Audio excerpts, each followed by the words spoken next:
Hey everybody, welcome to Love and Relo, the voice of the relocation industry. I am your host, Ben Cross, and I am blessed and honored to be here with my friend Tad Zurlinden, the CEO of EuRA. Tad, how are you doing today?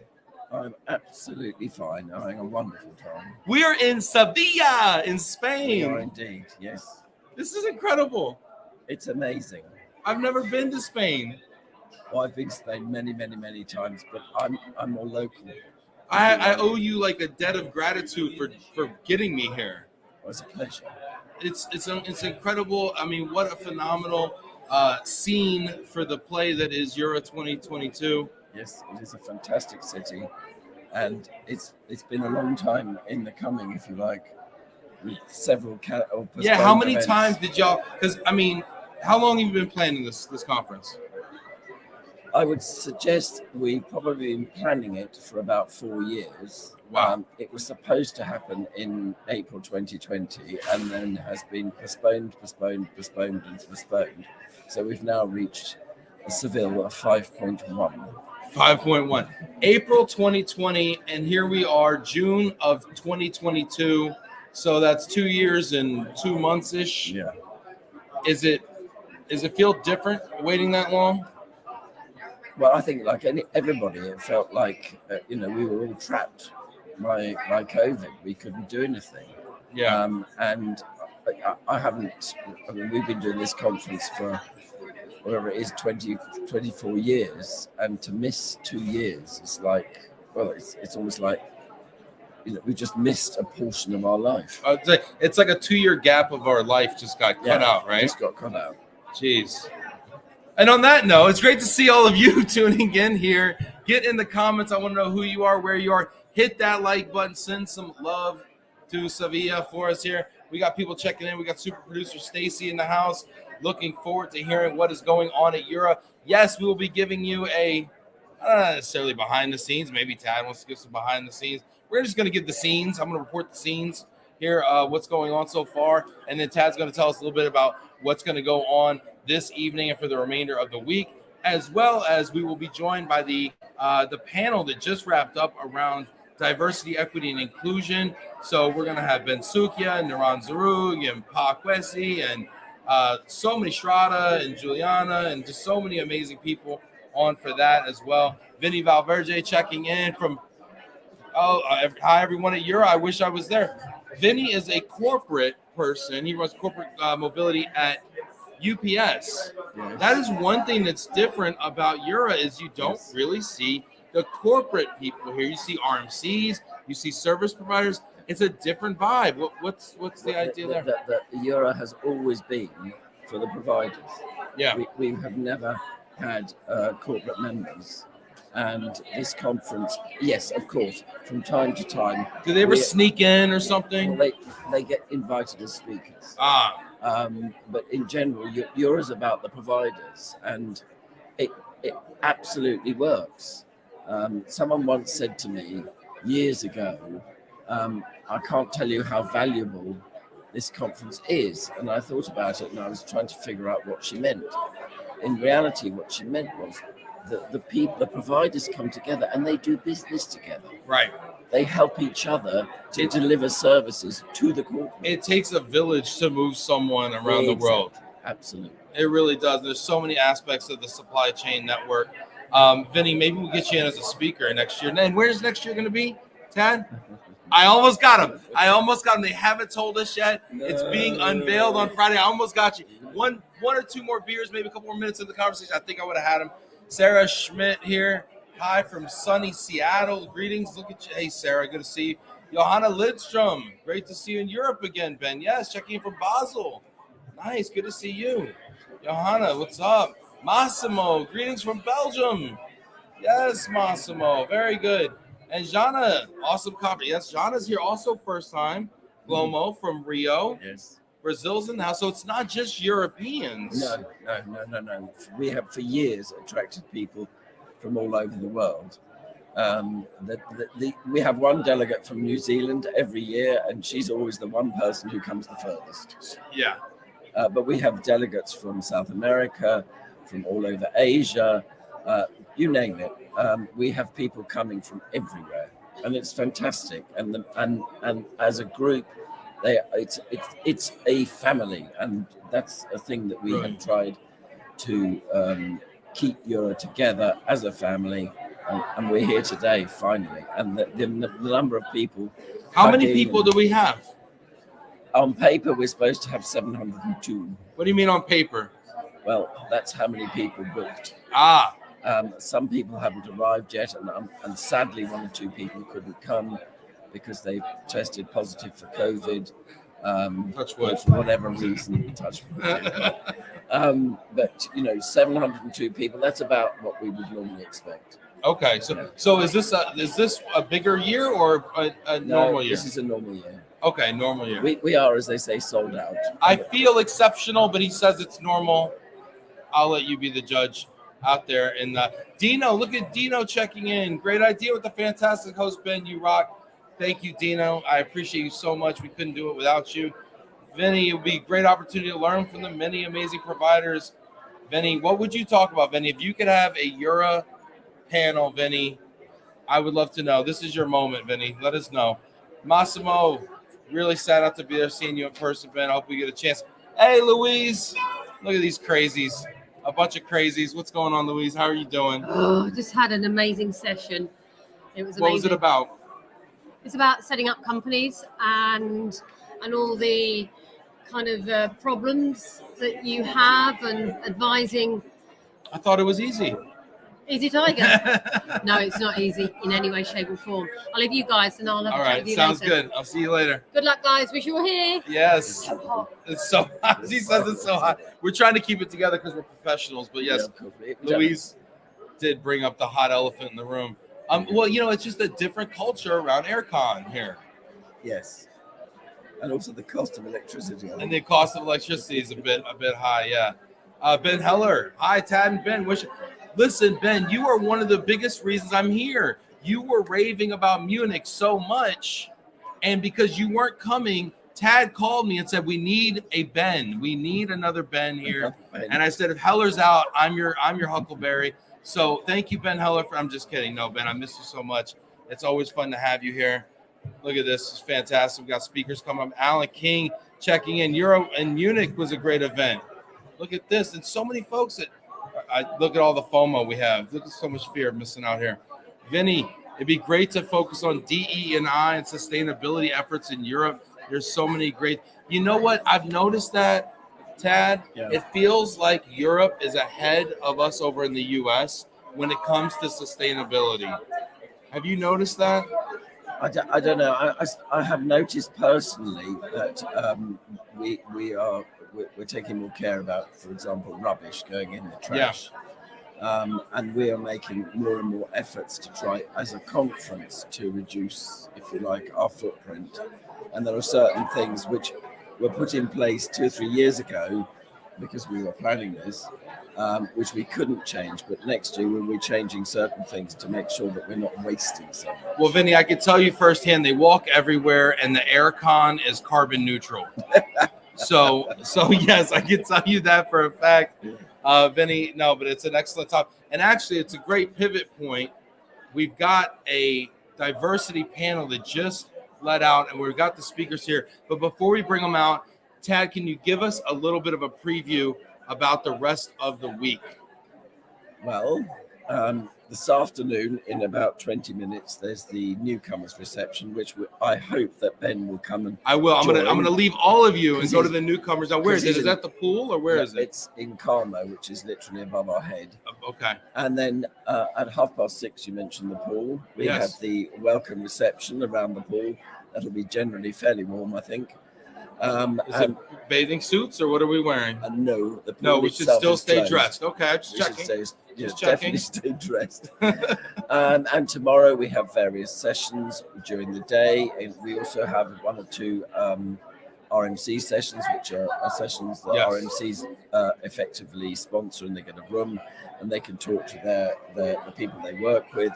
And then tomorrow evening we have a very special gala dinner in a place called Monteliero, which is the largest museum of carriages in Europe. and that should be exceptionally fun. It's a wonderful setting. We also have a surprise for the diners in the evening. You can tell us. We won't tell anybody. Well, I'm not telling you. It's a surprise. Well, I almost got him that time too. Try to get things out. It's an exclusive. It's a Love and Relo exclusive. It's a Love and Relo exclusive. And then Friday we have the plenary sessions. We've changed them slightly. What the opening one is going to be Survive, to try and take into consideration the horrible things that are going on in the war in Ukraine. We're also going to have Revive, which is where I'm going to be on stage with Lynn Shockwell of WRC and Steve Cryan of CERC to talk about what we've been doing. And then we have a session called Thrive. And then Survive, Revive, and Thrive. Yes. I'm seeing a pattern. Yes. We're moving forward. We want to look forward, look ahead. And then later in the day, we have our Ignite sessions. And then in the evening, we have our party night in the Mercado, which is a food market. Oh, the Mercado. I can't wait to do it. We also decided we were going to throw a little party after the gala. There's a club down by the river. I would love for you to attend. Can you stay up late with us Thursday night? Pretty please, with cherries on top, maybe? Okay, anyway. I think I'm afraid as an organizer, I have to put my sensible head on. Oh, fine. All right. Well, Tad will be wearing the sensible hat. Maybe we'll finagle Dom or somebody else. But anyway, no, it's going to be a lot of fun. So it is so much fun to go out in Sevilla. The architecture is phenomenal. The nightlife is tremendous. The food is exceptional. It's just a beautiful setting, and I can't wait to go to the reception. I might have to cut this early. Hit that like button out there. If you're watching us right now, send a little love out here to Sevilla. We appreciate you so much. Send a like out here as well for Tad and the wonderful people at EuRA. They've done a tremendous job coordinating a phenomenal conference. And Tad, I'm going to bid you adios. Adios. I'm going to bid you adios, and we're going to welcome our diversity panel.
we're back. Thank you so much. I like the dad. He just dropped us off at the movies, and now we. I called him Uncle Tad. Uncle Tad. Yeah, Uncle Tad dropped us off, and now we're here. Two bad Bens together. Two bad Bens. Spain. It's like two negatives make a positive. Hey, let us know if you're still out there, everybody. Appreciate it if you are. Internet's a bit dodgy right now at the moment. Brian Rivers is happy to set aside some quality time for Love and Relo today. Checking in from Northern California. Nice. When we went off the air, was our mic still hot? I really need to know that. Did you hear what we put it in the comments? That would be super duper. Appreciate you. Ben, let me ask you. You just wrapped up a really amazing panel. Pa killed it. What did you guys talk about? We talked about how the fact that you're actually quite underdressed in person, and roles.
And here we go. Now we're back.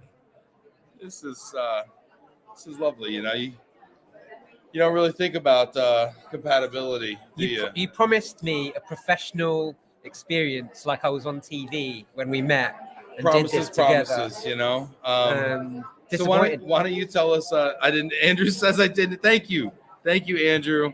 I appreciate you. Andrew didn't hear anything. I don't know if he's just being nice. He's covering for me. Carolina, what a fantastic experience. I know you don't mean the audio visual. Yeah. You're probably referring to the conference. I agree. It is phenomenal. Tell me about the panel you did, though. I do want to know. Yeah, so the panel that we did was quite important because, as far as I'm aware, the topic was obviously on diversity. But as far as I'm aware, it was one of the first panels where we had non-European. Well, are you European? It's a really interesting question. I don't feel particularly British, neither do I feel Mauritian, but I'm close to my Mauritian side. I definitely identify more with being Mauritian than being British. As strange as that sounds, because obviously you hear my charming British accent, absolutely. But I feel more Mauritian than British, that's true. Yeah. So to put together a panel with one person from Ghana, someone from India, Nouran in the UK, born in Middle East, and Julyana from Brazil was quite a fulfilling thing to do. But we also appreciate kind of being able to put forward different ideas and talk about diversity from different perspectives as well, and trying to create new possibilities in global mobility. Well, I thought you curated a phenomenal panel, and I thought the insights were tremendous. Thanks. In fact, I want to bring some of them on. Yeah, let's do it. You think we can get one of our amazing? I think we need panelistas. Kwesi, Pa, and Inigo. Pa next. All right, come join us. We're trading. Good. Am I going? You're out. Thanks very much. You're out. Pa, you're in the hot seat. Hi, Ben. Pa Kwesi. Nice to meet you. Hi, Ben. Nice to meet you. You can safely tell your children that you killed it today. Yes. Phenomenal job. Yes. Just to give you an example of the kind of text that they sent to me, they said, "Daddy, and just to quote them, we hope you kill it today. And that's exactly what well, you did. You killed it today. Happy to be on the show. Tastefully as well. Paul, this isn't your first time on the show, but this is your first time in person. Yes, and I'm so glad I met this man. He promised me a drink later today, but he's a great guy. I'm buying all the drinks Thursday night for the after party, the Glomo after party at midnight after the gala. Yeah. But tonight, I'm good for one tonight. Definitely. One. I mean, I'm going to be there as well. So yeah, I'm good for one. Good. I really enjoyed you bringing the African perspective as well, and I think it's so interesting when we learn, as I'm learning more about diversity, equity, inclusion, how diversity, equity, inclusion really stands for dramatically different things depending on what region of the world you're actually in. Yeah, right? Yeah, that's really true. I mean, in the United States, we focus so much on racial diversity and inclusion, right? Correct. What are some of the areas that are focused on in Africa, Ghana and Africa? Yeah, so just like you rightly said, the context of the culture actually plays a key role in this. Race is not an issue because we don't have too much of racial issues back home, and mostly Africa. Well, let me ask it the other way, though. Is there an issue with diversity in terms of having white folks, or is it just not even an issue? Or no, actually, are we represented? It's not an issue. It's not an issue for you. You're like, y'all, enough of y'all. Correct. It's not an issue, because generally, in terms of the population, there's not that much, especially in Central Africa and other parts of Africa. Yes, South Africa, there's a very good white population. We're just such a minority that's really not an issue. We're not underrepresented. We're just proportionally represented. Sorry, I didn't mean to make it about me. I didn't mean to make the DE&I conversation about me. No. Go back to what you were saying. It's a good point. It's a good point. But different regions in Africa have different experiences. Yeah. Just like you just rightly said. I mean, what the issues of South Africa may be different from what the other, depending on the demography of people there. So I mean, typical issues that would confront us. We still have issues of gender pay gap and all of those things which resonate, irrespective. That seems to go across regions. Correct, that's correct. One of those things consistent. But I think that in Africa and in Ghana specifically, in most part of some African countries, we have skills, shortage of skill sets in certain areas. So we tend to, and from what I know, use a bit of legislation to try and get people involved, basically. Yeah. So, for instance, if you typically want to bring in an expert in the oil and gas into Ghana, not only are you advised or pushed to first get a Ghanaian, but if you do not find one and you want to bring in an expert, the law actually requires you to recruit a Ghanaian to chaperone, more or less understudy the expatriate, So this, in a way, guarantees the skills transfer to the people, the locals, so that over time they may get the benefit of the skills that is required to run it by themselves. So when you say chaperoning or like kind of side by, did you use the word chaperone? So they're learning the skills. So it's like you can come over here and do the work, but you're going to have a Ghanaian over here learning from you as well. Correct. And eventually you're no longer going to be necessary. The Ghanaian's going to have the job. Correct. So that idea of inclusion, which is a bit different for me, plays out in this legislation. So really, the idea is we give you some time, if it's 5 years or 10 years, of having to work in the country. And then in return, by the time you're done, you have to have a Ghanaian in place who can take up that position. Wow. And that's the only way the government is using to ensure that sort of, inclusion in the space, and benefiting Ghanaians generally. I thought you brought it. Yeah, I thought it's fascinating the way different countries handle immigration. I also thought it was very interesting the point you made about it's important to research the region where you're sending people to. Why is it important to research the laws of the region where you're sending people to from a diversity, equity, inclusion standpoint? I think it's very important because the move of, the assignee is successful or not, depending on the location that they're going into. So you can be the most perfect, brilliant, exceptional employee, but put in a jurisdiction, you can be the worst because you can either have nightmares and not have a pleasant stay, whether by yourself or your family, or you can have a very pleasurable experience. So, for instance, if you're looking at diversity generally, I've seen opportunities for other groupings like LGBTQ, regions in Africa obviously need to be researched, because I know of African countries that have actually criminalized same-sex relationships.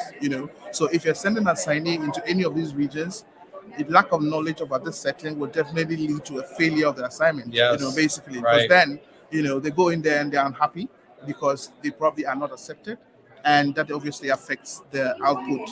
That's an excellent point you bring up. And today is June 1st. It is Pride Month. We are observing that, celebrating that this month. And so I think it's a phenomenal point you bring up. I wish we could talk longer, Pa, but we've got some amazing, esteemed panelists and panelistas over here. Pa, always a pleasure. I'll catch you at the bar, buddy. Sure, see you soon. Nouran Zarroug. Nouran's like my work sister. Come on, Nouran. Come over there. Can I bring the ladies? Yes, represent the ladies. The ladies. Oh, you're bringing all the ladies on now? The ladies. Well, don't you think that women deserve their own platform individually and Oh, not no. as a group? Oh, of course. Oh. Of course they do. Nouran, I thought you said something. Each of you ladies will get your turn.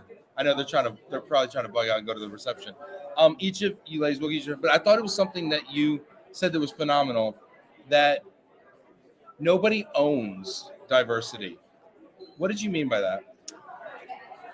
So many things, but really I think the struggle that we have at the moment is that everyone thinks it sits in somebody else's team, another department. So everybody's doing this kind of like another head. Yes. And they're like, oh no, I just do my job. Don't come and look at me. And diversity, equity, and inclusion is a unique topic because it physically doesn't sit. We can't shove it in IT or HR or communications or marketing. Right. And we have to be intentional with it, which means we all have to own it. Yeah, every single one of us. That's the way I took it. Is it's everybody's job. Yes, it's absolutely everybody's job, and never think that it's too big or too small. We can make a difference tomorrow by how we engage or interact, or how inclusive we make somebody feel. Now, we had an amazing, illuminating conversation in London a few weeks ago. It's brilliant. And you were sharing with me, I think you were sharing about Lego. You were sharing about how big the diversity team at Lego was. Yes. And you were like kind of blown away by that. I mean, I'd never heard anything like it. Would you share just a little bit of the insights that you've seen? I mean, I know you're obsessed with that company. No, there's a couple of some really cool organizations that are really being intentional with their diversity. So I know companies like Wayfair and Lego, who I've interacted with in the past, are really growing out their diversity teams, and it really touches all facets. So, and not it seems just like it's more than just inclusion. It's more than inclusion. It's almost a marketing strategy. Yeah. So it's not just as in our own diverse practices, but actually the products and services that we're putting out there, are we being inclusive with them? So Lego was one of the examples that I used when they kind of, one of their marketing strategies was actually our product is for so many more people than just the generic child boy, and they've come up with some very, very cool things that will appeal to adults. Right. And so in marketing, not from a, hey, look at how inclusive we are, but marketing from a, let's understand our customer and our potential customer set, and let's make toys for not just boys. I love it. Yeah. And you were even talking about, adults now. You start to see these Legos that are coming out. Flowers, typewriters, Adidas Sheltos. It's so cool. All sorts of things. So, I mean, it's amazing when you start to really take diversity of experience and infuse that into product development, what you can do to the bottom line. And I hate to be so practical, let's say, and I talk about this all the time because the speaker this morning said, and thank you for getting me a chair this morning. I was late to the speaker. She had a chair for me. Thank you so much. She said something about what's not monetized is not recognized. Yes. And powerful. I think until we can really continue to hammer home that DE&I is not only about making everybody feel welcome, but it's also good for business. It's also a profit strategy. That's when you're going to start to see investment in it, where you can have these large head counts, right? When in an environment, everybody's trying to skinny down the organization and look for opportunities to cut full-time employees. You see some companies that are leaning into it and having this big organization because they realize that they're actually driving profits and revenues through this focus. And I think that is like 2.0 for me. Yeah, definitely. And, there's evidence. There are so many organizations and big consulting firms. I think McKinsey is one of them. So beyond it's the right thing to do to make the world a better place, but there is actual hard evidence around how diverse teams, companies, and diverse senior leadership teams perform from a revenue perspective, from a collaborative perspective. Diverse teams are generally known to be more innovative in their brainstorming and the products they put out. So it really is a win-win, and it's something that needs to really feature within the DNA, because if it stems within the organization, it will also stem in terms of the products and services. Well, and I think to get it in the DNA, it needs to start from the top, and it needs to be part of the foundation of the company. And I want to talk. We have some amazing entrepreneurs here. On deck here. Look at this. Karen Marine saying, "I love that. It's everybody's job." It's hit that everybody's. Like like button Thank you, Karen. Let people know we're watching. Vinny Valverde has a question for Ben.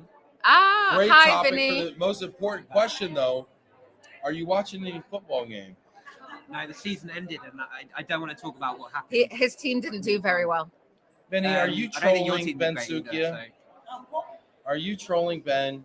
And not that I don't condone it. I just want to be clear. We're not here to talk about that's what's happening. Yes, Vinny. Apparently, that's a different panel which we can discuss having a full hour on at next EuRA conference. But let's bring some of these phenomenal female entrepreneurs out. Two inspiring, wonderful individuals. Yes. Let's bring Julyana. You want to join me? There you go. Hi. Julyana. Hello. Ruiz.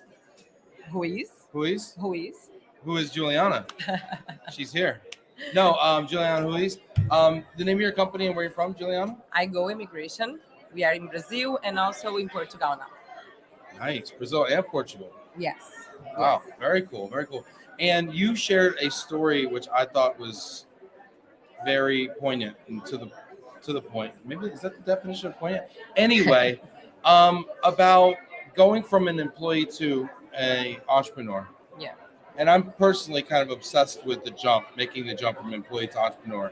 And I think that it's at the root of true diversity, equity, and inclusion. Yeah. Because to Nouran's point, it's got to be part of the DNA of a company.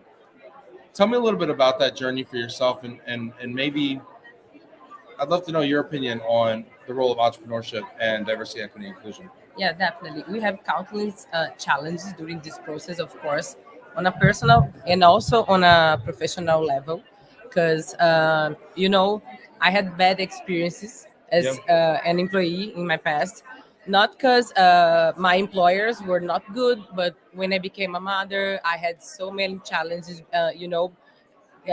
finding the balance between a mother and being a worker mother and my daughter getting sick and etc. So that gave me the strength, to decide. And also because I'm passionate about immigration as well. And then I decided that, no, I don't want this environment, in the place where I work for or where I'm trying to create for my employees. I want, to communicate with them. I want to understand their necessities because each of us have our own necessities. So I want to listen. What are yours? What are you looking for? How can we improve our things internally? So this was a big decision for me, but I think that I made it right until now. So I'm happy with this decision. And do you think it influences the way that you manage your business? Definitely, yes. Definitely, yes. I can tell you, for an example, I am married. I see the point of a man and also of a woman because we discuss a lot about this at home. But when it comes for maternity leave in Brazil, it is mandatory by the law for the woman for 4 months, and for the man only for 20 days or something like that. And I think this is not fair, you know, because he had the same, it was necessary for him, the same experience that I had with our daughter, you know. So and also, if you're not giving the man time off, then we also can't support the family the way it needs to be supported. Exactly. So we relieve you when you need a break, right? I mean that we're there, right? And so we have to be there, and I agree. We need to be on the same page. Yeah. So this was one of the things that I was, trying to change in our company. I think we need to behave differently. We need to change our mindset because, in a way, we are an environment that the diversity exists, but at some points, I felt in the past uncomfortable. For an example, for doing a conference call, and when my daughter appears, I felt so uncomfortable. And then at times, for my husband, that was, oh, how cute, Not that that for me, I see this way, but I think people need to change the mindset as well. This is really important. I think you bring up a great point, and actually, I want to bring Shradha in actually because you bring a great point about the digital world and diversity, equity, inclusion, in an increasingly digital world. And I want to bring Shradha in. So thank you so much, Julyana. Thank you. Bye-bye. Appreciate it. And Shradha, our last guest coming in. Hit that like button. Send a little love out to Seville. Appreciate it. Also, feel free to get in the comments with your questions as well. Shradha, how are you? Good. Can I correct my name? Oh, I'm so sorry. Yes, please do. It's Shradha. Shradha. Shradha? Yeah, you Shradha. Got it. It's easy. I am so sorry, Shradha. My apologies. No worries. Shradha, the name of your company and where you're from? So I'm from Resettle Destination Services. We're a DSP in India, immigration, consulting, and relocation. Wow. And from New Delhi, where it's only 45 degrees, but there was a storm apparently. Only 45 degrees Celsius, centigrade. Celsius, yes. Okay. Yeah. Ooh. All right. Well, that makes it feel nice here. And Shradha. Yeah, not bad. Was one of the first people I met when I got to Seville. So you're one of the people I've known the longest here. How's your EuRA conference been? Incredible. Just to meet everybody in person has been phenomenal. Yeah. Let's talk about in person though, because you had a hot take on the panel there that was a little different. Everybody's so happy to be back. We've been, waiting 2 years and 2 months to have this conference. But you brought up a really good point about maybe a silver lining of the kind of the COVID period and diversity, equity, and inclusion. What is your thoughts on that? So what I brought up in the panel, which I thought was interesting, is that how the last 2 years, the virtual world gave us equal playing ground. It made everything open for everybody. Everybody got a platform. And for a business that was new, a business that was growing, you didn't really need to wait for a conference. You got to chat with whoever you wanted to chat with right then and there. And if you didn't get that opportunity, a Ben Cross would get you online and make you chat. Well, and you know what? To be fair, India has been one of the most challenging regions for me to have good, to have guests from because the time zones are so different. Yeah. So while I totally agree with you, there's still challenges, right? I mean, we talked about having you on, and maybe we will devote a whole show in the future, right? But I mean, coming up with a time that works for both of us is like gonna be challenging. But I love what you're saying. I think it's so true is that you can connect with anyone, anywhere in the world. You can have your 30-minute Zoom call with them. And I love the fact that you don't have to wait until your name is called to be on a panel. True. And that was one of the reasons I started LOVE+RELO. 2 reasons. One, because I felt like I had more to say, and I couldn't wait till my once a year that I got to be on a panel. I was like, I got stuff to say. Exactly. And there are people who and there are many who may not want to go on the stage and talk, whereas this is way more comfortable as well. Yeah. And there's lots to say, so bring it out. And then the second one was because there's so many people that can't be in the room. 99.9% of global mobility professionals cannot be here. That's true. Right? Think of all the destination services consultants all over the world. Think about all the movers. Absolutely. They will never be in the room. Well, you're talking about financial inclusion then, right? What if you can't afford being at a conference, but here you can, right? So there's more financial inclusion too. What are your thoughts on that, right? Because the pricing model for these conferences is generally based on kind of a Western, economics, What are your thoughts on? Well, it depends really. I think coming to Europe from different parts of the world may be okay, but sometimes going to the US is a bit polarizing. Like also the ERC could be pricier, which is fine. But I guess this is something we brought up in our panel too, that how do you get more inclusion in terms of maybe some sort of a pricing model that works for people across, so you can get more representation. But that's just like thoughts for like the folks out there. Well, Ben Sookia tried to put me on the spot there about the pricing scale, and I quickly pointed to Lynn Shotwell, who's sitting right next to me. I was like, hey, that's a Lynn question. That's not for me. But yeah, I mean, there's some challenges, right? Because wherever you're going to, the costs are going to be based on that geography, not where you came from. So a meal in Seville or a meal in Las Vegas or a meal wherever in London is going to be what it costs. In a hotel is what it costs. The registration for the conference, maybe not, although you're dealing a lot with local labor. So it's very hard to throw a conference and charge equitably without basically losing money on certain populations and having to then make it up and charge even more for other populations. What is your donut theory of economics? I'll comment on this, your conference economics theory. This person's idea was Nouran, so let's get Nouran, who came up with the idea of tiered pricing for conferences. Tiered pricing for conferences. Nouran Zarroug, everybody. You like consulting. Thank you, Ben. So, Ben is truly inclusive. So really I think we can be more creative about how we host conferences, in that why does it always have to be at the biggest hotel? Why could it not be more local boutique hotels? And that way you're benefiting the local economy. Wait. Are you telling me the Paradigm Conference is going to be at a hostel? It's going to be in hammocks, actually, by the beach. Hammocks by the beach. Okay, I can go with that.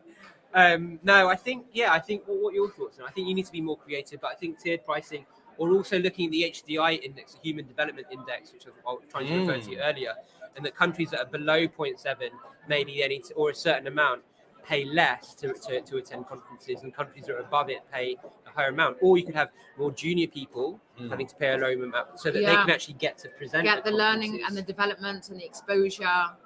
That's, as we've said, you have to be intentional.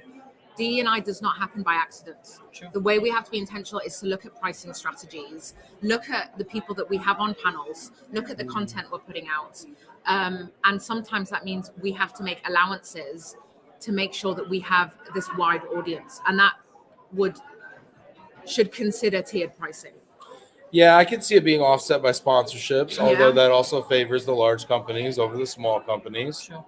Although after parties are incredibly economical, if anybody wants to chip in for one on Thursday. And it's also, just partnerships as well. Like, we're so early in our infancy with Paradigm, but Glomo also, we have sort of similar values. Like, I think you need to collaborate with people that have the same mission and values as you. And I think it'd be very interesting, not just for Paradigm, but Glomo to have say, why would we have a conference in US? Why don't we get a few people together in let's say Ghana or Mauritius? I mean, India. There you go.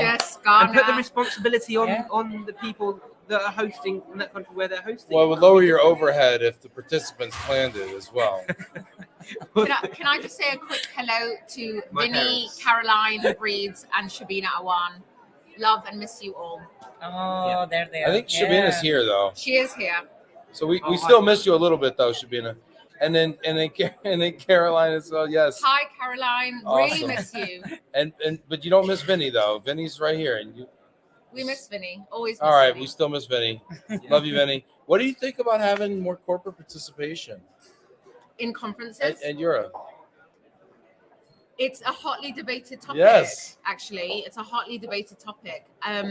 One argument is that it would change the dynamic of the actual conference. It's that where kind of supply chain can come together and chit chat. This should be right there. So there's a few arguments for and against the corporate contingent. Yeah, I kind of like not having the corporate folks here. No offense, Vin, love you, man. But no, I mean, because what happens is when they come, then the focus is on those 20 people. I agree with that. And instead of all this lateral collaboration and everything. Whereas here, I feel people can let their hair down fully. Yes. They're not necessarily so much on their best behavior. Yeah, I was in the pool on Monday. Yes. And that's it. No, but this has been wonderful. Thank you so much for doing that panel on diversity, equity, inclusion. We're bringing the gang back together. Juliana. Thank you, everybody, for tuning in. Also today, we couldn't have a show without people who watch it. So hit that like button, hit the heart as well. Send it out to Seville, and we'll see you tomorrow from the gala if the internet holds up. And can't wait to see you all then. Thanks everybody. Take care. Bye.